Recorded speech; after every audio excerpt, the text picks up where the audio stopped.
This video is brought to you by Skillshare. Hey there internet people, Jared here. It's been years since DC unveiled their expanded cinematic universe, but unfortunately these days, we can't think of Batman or Superman without getting a little bit sad, or very, very sad. Hello darkness, my old friend. So today we're going to face that sadness together and take a look at the big question to end all big questions. What the hell went wrong with the DCEU? Sure, you can point to standalone successes. People seem to like Aquaman. Wonder Woman was pretty good, but unlike Marvel, which managed to make over 20 movies with only a few stinkers, DC's grand ambitions seem to have crashed and burned. How could such a sure thing turn out so disappointing? The way we see it, the problems can be traced back to two comics from 1986 and the mismanaged influence they've had on superhero culture at large. Allow us to explain. Welcome to this Wisecrack Edition on the DCEU. What went wrong? And of course, spoilers ahead for all the films in the DCEU, as well as slight spoilers for some excellent comics. But before we get into it, I want to give a shout out to this week's sponsor, Skillshare. Skillshare is an online learning community with thousands of inspiring classes for creative and curious people. With Skillshare, you can explore new skills and learn more about your passions, all from the comfort of your own home.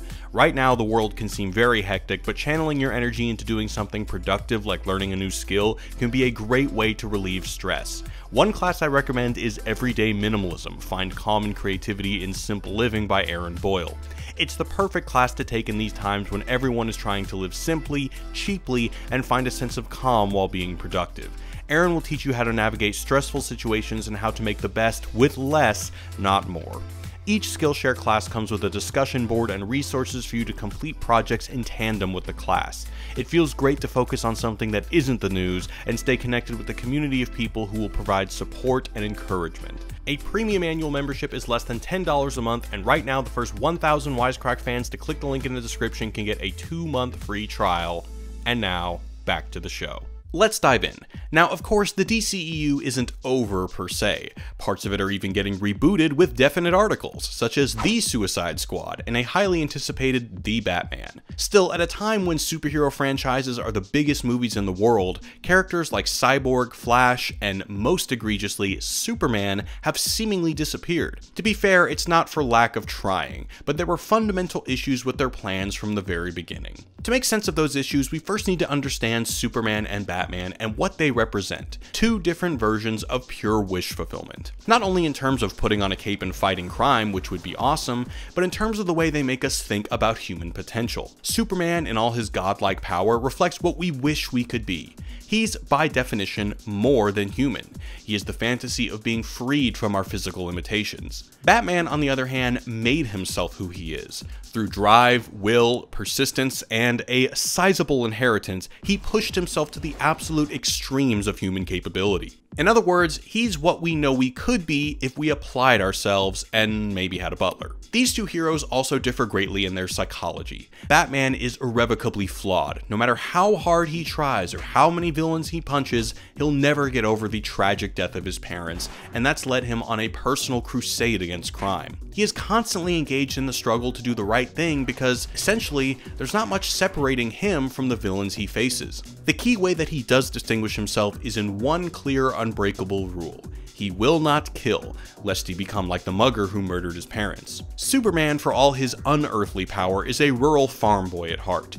He isn't driven by trauma, he simply believes that he has a moral and ethical duty to use his power to help. He was raised to know that lying is wrong, that you shouldn't harm other people, and that honest work is more than good enough. He doesn't generally involve himself in geopolitics or governmental policy because he doesn't see it as his place. He never uses more force than is necessary. At his core, he embodies everything good and noble about the human spirit. Through this, he reinforces faith in our values and provides hope. At least these are your standard Batman and Superman. Different artists have imagined Superman as a communist or Batman as a vampire, but the way our two favorite superheroes manifested in the DCEU, as helmed by Zack Snyder, can directly trace their influence back to two specific works that take a unique approach to heroics: Alan Moore and Dave Gibbons' Watchmen, and Frank Miller's The Dark Knight Returns. Both of these comics were revolutionary when they debuted in 1986 because they subverted and deconstructed so many superhero tropes by placing them within a real-world world context. Both Watchmen and The Dark Knight Returns pick apart the kind of society that would necessitate superheroes and the kind of people that would be drawn toward the superhero life. They critique the very concepts of superheroics and vigilantism, as well as the effects that they would have on the world. Watchmen took a wide view of the genre as a whole, using newly created characters to represent the archetypes present in superhero fiction. The comedian, a stand-in for flag-wearing patriotic heroes like Captain America, gleefully quells social unrest and commits atrocities in Vietnam, content to be a tool for the government. The all-powerful Dr. Manhattan mirrors all the unimaginably powerful heroes like Superman, Captain Atom, or Silver Surfer. But Manhattan's ultimate power leads to an increasing disconnect from the human condition, thereby questioning the fundamental humanity of this type of superbeing, which tacitly leads us to consider what connects characters like Superman to people like us. And the kind of cold logic and greater good mentality that characters like Batman so often fall into also comes into question, with Ozymandias' squid-based master plan to unite the world under a common enemy by killing millions. This brings the very notion of heroism itself into question, pushing us to examine our own moral concepts of justice and good. Gadget-loving detectives, obsessive crusaders, the legacy hero, all of these archetypes and more are expertly folded into a handful of characters. However, as we've seen, Moore still treats them as real people with complex psychology. None of them are truly good or truly bad. Whereas Watchmen looks at the entire genre, The Dark Knight Returns hones in on a single figure, Batman. It imagines a much older caped crusader who has aged in real time, eschewing the then unchallenged convention of unaging comic book heroes. We see the Batman-Robin dynamic in a new light too, with Batman characterizing the series of Robins that have served him as soldiers. In this telling, the death of the second Robin, Jason Todd, was the biggest factor in Batman's decision to retire. But when he fails to quell his crime-fighting urges and dons the cape and cowl again, he is more than willing to take another impressionable child under his wing. This directly addresses the inherent irresponsibility of Batman in regards to enlisting children and teenagers into his hyper-violent war on crime. Miller also reappraises the mythic perpetual struggle between Batman and the Joker. Here, the Joker has been pretty much comatose since Batman retired, confined to Arkham and seemingly compliant. But after Batman returns to Gotham, the Joker too resurfaces to continue their feud. Miller paints their conflict as an effect of Batman's presence, suggesting that maybe it was Batman himself who caused crime to evolve into supercrime and the stakes to be irreversibly raised in Gotham City. Miller also features Superman as a naive, ignorant yes-man for the government, who wages a climactic battle against Batman, essentially because the president said so. Overall, Watchmen and The Dark Knight Returns broke new ground in the development of superheroes and were heralded for their self-aware critiques of the genre. But as revolutionary as they were, both books come to somewhat pessimistic conclusions about superheroes. Put simply, they're grim, grimy, and hella cynical. They both feature the governmental regulation and prohibition of superheroes, for example, suggesting that the natural response to super beings would be military application, and they both paint superheroes as psychologically compromised, driven by neuroses and disorders. Unfortunately, the comics industry didn't really get this. After the massive critical and commercial success of Watchmen and The Dark Knight Returns, everyone tripped over themselves to mimic the grim, dark aesthetic of these two revolutionary works. But their imitation was only surface level and led to what is known as the Dark Age of comics. Suddenly, everything had to be dark and gritty, and superheroes turned into assholes who killed villains indiscriminately. Optimism was seen to be cheesy, replaced with baseless angst. Blood, gore, and rampant over-sexualization was everywhere, but seemingly just for the aesthetic. Without the nuance and complexity of Watchmen and The Dark Knight Returns, the stories were ultimately hollow. Enter Zack Snyder. Before the DCEU, Snyder was becoming known as the comic book guy in Hollywood, mostly due to his faithful adaptation of Watchmen. And during the press for Watchmen, Snyder lauded two comics over all others: Watchmen, duh, and The Dark Knight Returns, even mentioning his desire to adapt the latter for film. And here's where we get into the real meat as to why the DCEU fell flat on its face. The same cynical deconstruction that worked for Watchmen and The Dark Knight Returns seemed to inform every decision Snyder made when building the DCEU. He could only see the superheroes and the world they inhabit through a grimy, pessimistic lens. But just like the Dark Age of comics, Snyder seemed preoccupied with the dark surface rather than the intellectual core. Furthering this, his overriding worship of those fabled deconstructivist comics caused big problems when he drew from other, less gritty source material. To highlight this, let's look at Man of Steel, the origin story for the granddaddy of all superheroes. Snyder actually draws from a lot of influences here, predominantly the classic optimistic Superman comics Birthright by Mark Waid and All-Star Superman by Grant Morrison. The movie wears these influences on its sleeve, things like Clark flying alongside a herd of zebra and the S crest on his costume standing for hope. That's what this symbol means. The symbol of the House of El means hope. Are pulled straight from Birthright. He even lifts this speech almost word for word from All-Star Superman. You will give the people of Earth an ideal to strive towards. They will race behind you. They will stumble. They will fall. But in time, they will join you in the sun, Cal. But Snyder's nods to these inspirations are essentially lip service. We get acknowledgments by the way of shared design, imagery, and dialogue. It's not an S.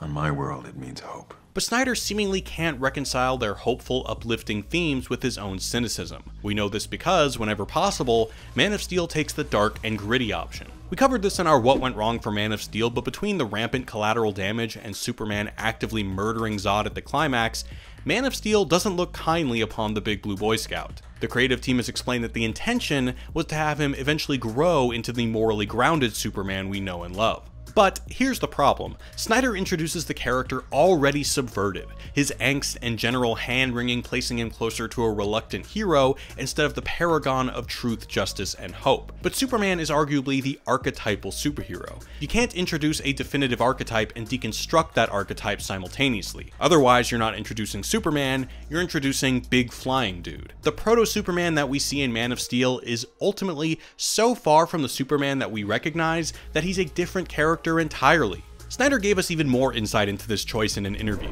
in which the journalist stated that the so-called no-win scenario is the only way to test a hero's rules and ethics. Snyder agreed, adding that it's the only way to move forward with the hero, because otherwise the hero drowns in the mire of his own morality. According to this, you can view the climax of Man of Steel as the ultimate moral and ethical test, except Superman fails in every conceivable way.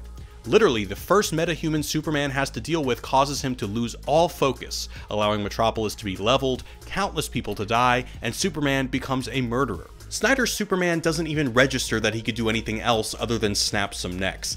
This is a textbook example of dark and gritty disguised as supposed clever subversion. It's worth stating that at this point, Snyder's plan to essentially build up to a true Superman was still viable. We'd only seen one movie after all, which brings us to Batman v Superman and where the cracks really begin to show. See, Batman v Superman was supposed to be another Superman film, a direct sequel to Man of Steel, but then Snyder decided to add Batman in there and make Miller's The Dark Knight Returns the central influence. Batman v Superman is notorious for being a dumpster fire of a movie, and again, we've covered it in its own What Went Wrong. But for this video, let's look at Snyder's two main inspirations, The Dark Knight Returns, as mentioned, and The Death of Superman. What Snyder chooses to take from them, and what he chooses to omit, once again demonstrate his fascination with surface-level gritty subversion. The first time we see them together on the big screen, we get a frankly psychotic Batman killing goons, branding people, and straight up premeditating the cold-blooded murder of Superman. And Superman? Well, he's just sort of there, perhaps, presumably, internally struggling. In taking the surface-level angst and violence from The Dark Knight Returns, but ignoring the deeper themes, Snyder creates a contradiction in character. Whereas The Dark Knight Returns asks us to consider the archetypal Batman's relationship to violence or Robin,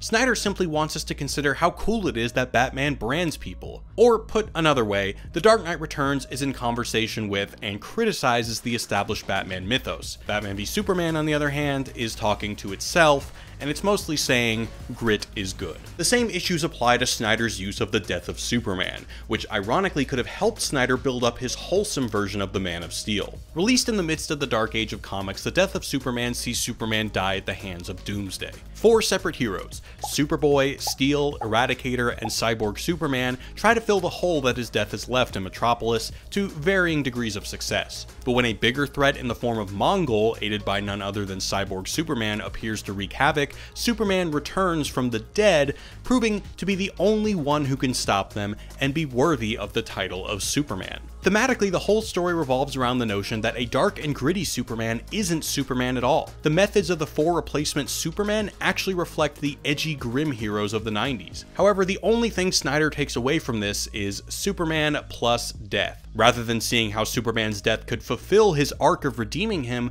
Snyder ignores everything else to, once again, hyper-focus on the surface fact that Superman done died. By the time Justice League rolled around, the damage had already been done. We pick up where Snyder left off. Superman's dead, Batman's guilt-ridden and struggling with his violent tendencies, and Wonder Woman's oddly detached from everything. While we may never know the entirety of Snyder's plans, what we do know paints a somewhat conflicted picture. On the one hand, Snyder's vision would have revealed Martian Manhunter and Green Lantern completing the iconic Justice League lineup facing off against Darkseid, which makes it hard not to pine for what could have been. But, on the other hand, even more time would have been spent in the nightmare future, with a decimated Justice League fighting back against a brainwashed fascist Superman. That part would have been inspired by Tom Taylor and Brian Buccellado's Injustice comics, a grim, gritty, and cynical deconstructive tale that asks, what if Superman broke bad? Based on Snyder's previous adaptations, it's not hard to extrapolate. We suspect the same kind of surface-level, cynical interpretation would have come into effect here too. But ultimately, we can't know for sure, because Snyder didn't get to complete his vision, and we'll never really know if his controversial choices would have paid off. Still, the fact remains that we did get most of the story, and most of us hated it, so much so that it killed the idea of an interconnected cinematic universe dead. It's not all doom and gloom though. DC and Warner Brothers have stepped back from their sprawling plans of connectivity, handing the reins over to a creative team that are willing to embrace the bright, playful, and hopeful nature of the genre. Wonder Woman, Aquaman, and Shazam have generated warmer reception from fans and critics alike, and indicate a less depressing future for DC films. But what do you think, Wisecrack? Did Snyder miss the point, or are we being too hard on the guy? Let us know what you think in the comments. Thanks to our dope patrons for supporting the channel and our podcasts. Slam that subscribe button, and as always, thanks for watching, guys. Peace.